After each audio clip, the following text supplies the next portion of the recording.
السلام علیکم، پھر سے خوش آمدید کہتا ہوں تمام بہنوں اور بھائیوں کو اپنے اس چینل پر۔ امید کرتا ہوں کہ آپ سب خیر و عافیت سے ہوں گے۔ آج کی ہماری اس ویڈیو کا ٹاپک ہے جنت کا مختصر تعارف۔ بسم اللہ الرحمن الرحیم۔ جنت عربی زبان کا ایک لفظ ہے جس کا معنی ہے باغ، ایسا باغ جو اپنے سبزہ اور گھنے درختوں کی وجہ سے زمین کو چھپا لے۔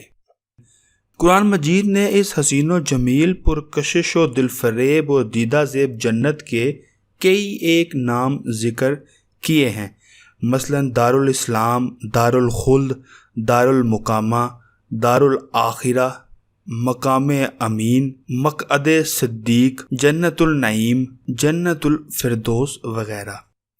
جنت کیا ہے اور کس چیز کا نام ہے، اس دنیا میں اس کا تصور کرنا اور اس کے اندرونی ماحول کا اندازہ لگانا مشکل ہے۔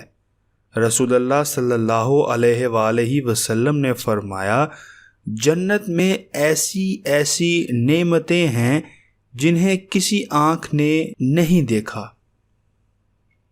نہ کسی کان نے ان کی تعریف سنی ہے، نہ ہی ان کا تصور کسی آدمی کے دل میں پیدا ہوا ہے۔